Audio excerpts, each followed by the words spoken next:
पुष्कर में ब्रह्मा जी की देन माने या यहाँ का सोइल पानी माने, या हम तो ये मानते हैं कि हमारे ब्रह्मा जी की देन है पुष्कर में।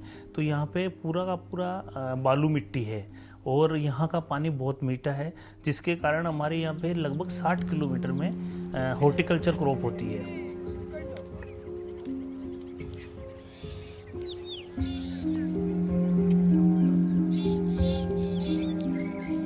तो हमारे पास में जो हमारे किसान हैं वो मेजरली गुलाब उगाते हैं। गुलाब में भी उनकी एक किस्म है जो देसी गुलाब भी बोलते हैं, पिंक गुलाब भी बोलते हैं, कुछ लोग उसको दमसक रोज भी बोलते हैं। और मिडिल मैन उस गुलाब को लेके अलग अलग फैक्ट्रीज में देते रहे।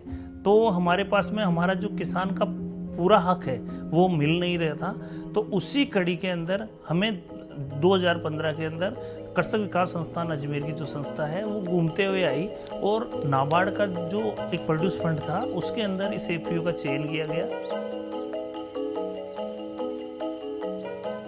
पहले हमारे यह था कि गुलाब के फूल तोड़ के हमें पुष्कर लेके जाने पड़ते थे। जैसे साधन की प्रॉब्लम है, हम पैदल जाके देख के आते थे और वहाँ से हमें 20 रुपये भी कम मिलते थे। यहाँ एपीओ में 20 रुपये एक्स्ट्रा देते हैं, वहाँ कम देते। जैसे 50 है तो 50 रुपये किलो ही देते थे वहाँ। तो हमारे जाने की भी दिक्कत थी कि यहाँ से पुष्कर कौन लेके जाए, किस घर में साधन है किस घर में नहीं है। हमारे पास तो कोई मोटरसाइकिल वगैरह नहीं है, तो हमें सिर पे ही लेके जाने पड़ते थे। अब पुष्कर वाले एपीओ में जुड़ने के बाद वो खुद आते हैं यहाँ और तोल के हमारे गुलाब लेके चले जाते हैं।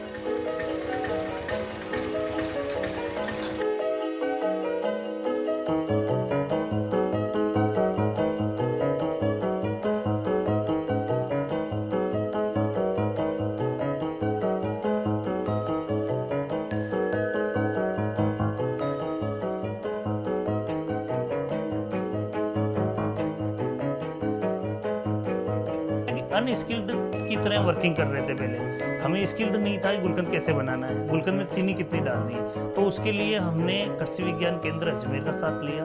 Producer organisation promoting implementing agency POPI जिसे हम लोग कह रहे हैं, उनके सहयोग से या उनकी हेल्ड होल्डिंग से धीरे धीरे एफपीओ ने अपनी ग्रोथ करी। हमारा को नाबार्ड की तरफ से कुल 9,06,000 रुपये की ग्रांट जो है वो उपलब्ध कराई गई, जिसमें जो है इस एफपीओ के अंदर हमने जब शुरू में इसको गठन किया था इसका, उस समय इसमें 50 सदस्य थे।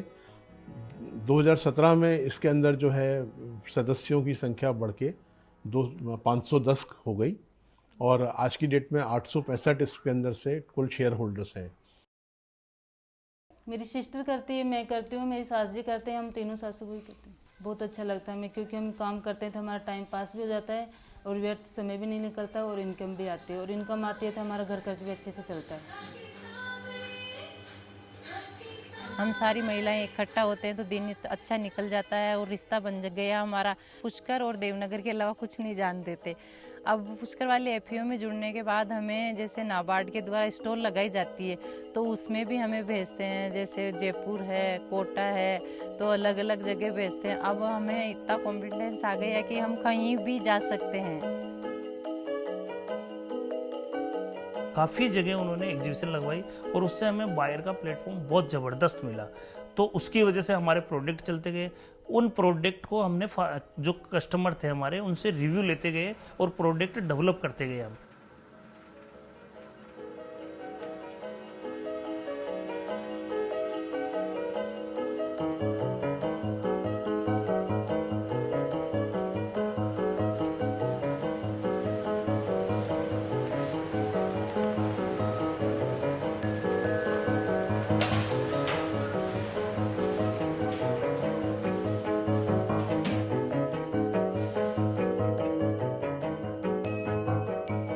तो दो चीज़ें खास रही इसको अवार्ड्स दिलाने में। एक तो इसका महिलाओं का इस सभी तरह से कार्य को करना, प्लस दूसरा इसका प्रोडक्ट की क्वालिटी।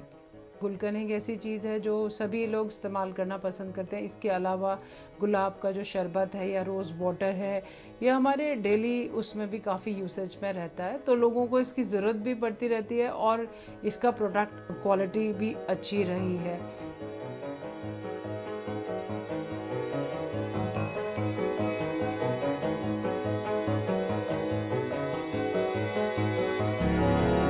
रोज़ एक ऐसी चीज़ थी जो यहाँ की ही फेमस थी और इस पर आज तक किसी एफपीओ ने काम नहीं किया कि रोज़ से गुलकंद जैसी चीज़ को प्रोसेस करके और एक एफपीओ ने इतने सारे गुलकंद वाले जो लोग हैं जो इंडिविजुअल लेवल पर काम करते हैं उनसे कंपटीशन में स्टैंड करके अपनी एक पहचान बनाई।